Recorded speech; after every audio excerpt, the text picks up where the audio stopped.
Brought to you by Penguin.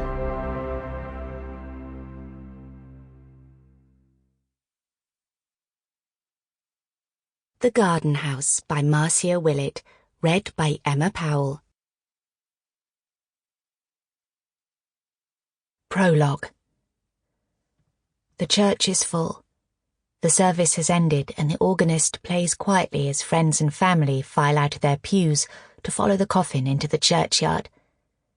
The nave is flooded with bright slanting sunshine sliced by sharp black shadows, and long-stemmed flowers, purple and blue, cast splashes of colour across cold grey stone. Half hidden behind a pillar at the back of the church, struggling to control her tears, not wishing to be seen, Julia watches them. One or two she recognises from photographs. Most are strangers to her. As she stands up, preparatory to slipping away, she sees the tall young man that she noticed outside before the service. Her sudden movement catches his attention as he makes his slow progression down the aisle, and their eyes meet, hold for a moment, before he is drawn into a group of friends just inside the porch. Julia quickly makes her way out of the church, skirting the groups of people in the churchyard, hurrying away into the little lane that leads into Duke Street, heading back to the car park.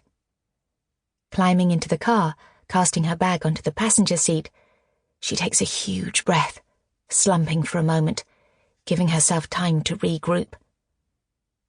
Martin is dead. Martin, who was so full of life, is dead because he stabbed his finger on some blackthorn and died of sepsis within 48 hours. Julia still doesn't know how to process this, the shock, disbelief, and the devastating loss. Sitting quite still, staring unseeingly ahead, she recalls moments of their love. She remembers their first meeting at the garden house, his first text to her. Crosby, Stills, Nash and Young, Woodstock. Suddenly she knows where she must go, as if he is showing her the way. The words sing in her head. We are stardust, we are golden, and we've got to get ourselves back to the garden. She switches on the engine, pulls out of the car park, and drives away into the warm, late summer sunshine. Chapter 1. On this journey to claim her inheritance, Elle is filled with nervous anticipation. As she drives past familiar signposts and landmarks, she is wondering how it will feel to turn the key in the lock and walk in, knowing that this time is not just for a holiday or a visit, knowing that the pig pen belongs to her. Elle remembers how Pa phoned her during her first term at Durham. "I've found the perfect place to live, Elle," he said, "but you won't believe what it's called." Even as she remembers, she is seized with this new sense of grief that overwhelms her at unexpected moments. Pa is dead. How can that be true? She wasn't with him. She was celebrating with her university friends in Durham, having got a first in English. Thank God he'd known that she'd dashed down to see him as soon as she knew her results, and that they'd celebrated in the Royal Oak at Meavy. "I'm so proud of you, darling," he said, raising his glass to her. "So very, very proud." "You'll come to my graduation, won't you?" she asked anxiously.